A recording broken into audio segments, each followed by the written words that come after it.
Look at the little block on the end of your phone charger. Somewhere on it, in tiny print, it says input 100 to 240 volts.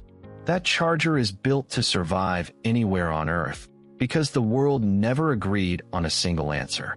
Plug into a wall in the United States and you get about 120 volts. Plug into a wall in Europe and you get 230, 240. Roughly double. Two modern, competent power grids. Same physics, same engineers reading the same textbooks. And they never once agreed on the most basic number in the whole system, the voltage at the outlet. So why? And the question you actually want answered, which one got it right?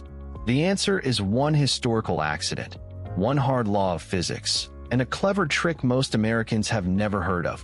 One that means your house, right now, secretly runs on 240 volts too. Start in the 1880s with the fight people call the War of the Currents. Thomas Edison built the first real electric systems in America, and they ran on direct current at around 110 volts.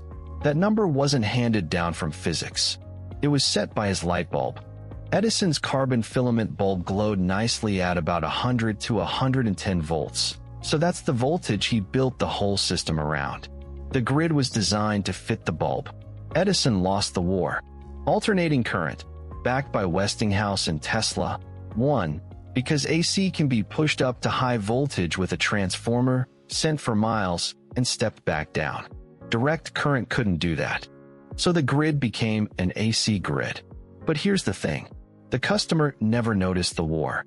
When AC took over, the voltage delivered to people's lamps stayed right around what Edison's bulbs had always used, 110, drifting up over the decades to the 120 we have today. America electrified earlier than almost anywhere else, which means America locked its number in earlier than almost anywhere else. 120 volts was never chosen because it was the best answer. It was inherited from a light bulb. Now go across the Atlantic. Large parts of Europe built out their electric grids later and expanded them enormously in the decades after the Second World War. Building later meant they got to choose their voltage with hindsight, and they chose about 230 volts. Not by accident, because of one equation that governs this entire subject. Power equals voltage times current. That's it. The power a device uses is fixed. A heater that needs 2,400 watts needs 2,400 watts no matter what. But you can deliver that power two ways. At 120 volts, you need 20 amps of current. At 240 volts, you need only 10. Double the voltage, and you have the current for the exact same power. And current is what costs you. Every wire has some resistance, and the power wasted heating up that wire is the current squared times the resistance. Current squared. So if you cut the current in half, you don't cut the waste in half, you cut it to a quarter. Or you keep the same small loss and use thinner, cheaper copper to carry it. Higher voltage means less current, means less wasted heat, means less metal in the walls. Europe looked at that math with a clean sheet of paper and picked the higher voltage. It's simply more efficient to move power that way. So if 240 is more efficient and the physics was well understood, why on earth didn't America just switch? Two reasons. The first is that this is a real trade-off. 240 isn't better in every way. What actually hurts you in an electric shock isn't the voltage by itself. It's the current that gets driven through your body. And your body has a roughly fixed resistance. So the same rule from a moment ago runs in reverse. For a given body, double the voltage pushes double the current through you. A shock from 120 volts is genuinely more survivable than a shock from 240. Neither is safe. Both can kill you, but the lower voltage is more forgiving. So the two systems really are trading against each other. Europe took the more efficient voltage and accepted the higher shock risk, managing it with more careful wiring rules and protective devices. America, having already started low, could tell itself it had landed on the safer standard. This is one of those rare cases where competent engineers, looking at the same facts, honestly split, because there is no free answer. You are choosing between efficiency and forgiveness. But the trade-off isn't the main reason America stayed at 120. The main reason is much simpler and much harder to beat: lock-in. By the time the efficiency argument for higher voltage was airtight, the United States already had it. Tens of millions of homes, everyone wired for 120. Every lamp, every motor, every refrigerator, every appliance in every one of those homes, all built to run on 120. To switch the country to 240, you wouldn't just flip a setting. You would have to replace or convert essentially every electrical device a nation owned and rewire the buildings they sat in. The cost is astronomical.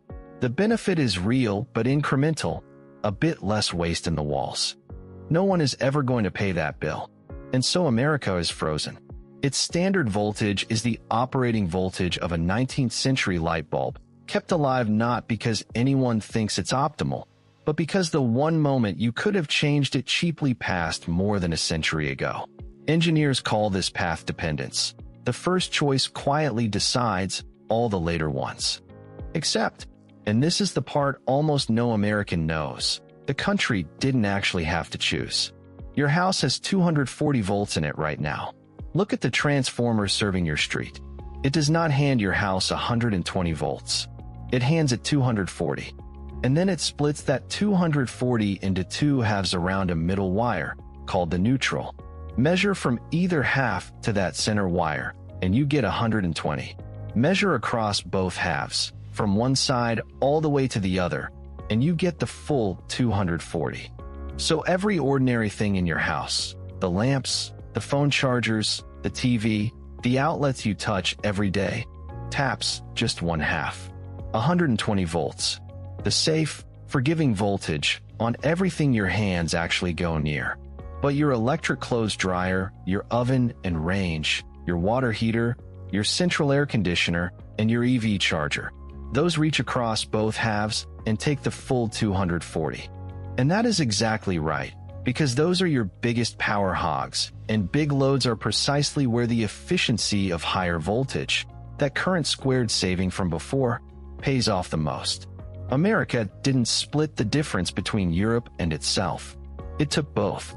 120 for safety where you live, 240 for efficiency where it counts, out of the very same wires. So which grid got it right? Neither, cleanly. Europe optimized for efficiency and lives with a more dangerous outlet. America hedged, keeping the safe, low voltage on everything you touch, and quietly running the efficient 240 to the appliances that eat the most power. The 120 on your wall is a fossil, the glow voltage of an Edison bulb that an entire country got built around before anyone knew what the trade-off even was. And the 240 running to your dryer is the answer Europe reached out loud, hiding in plain sight inside your own basement. Here's the strange part. The exact same story, standardize early, get locked in forever, is why your outlets in America run at 60 cycles a second while Europe runs at 50. Another number, chosen once, frozen ever since. But that one isn't just a leftover. That number is doing quiet, load-bearing work for the entire grid every single second, holding the whole thing in step, in a way nobody notices at all, right up until the moment it starts to slip.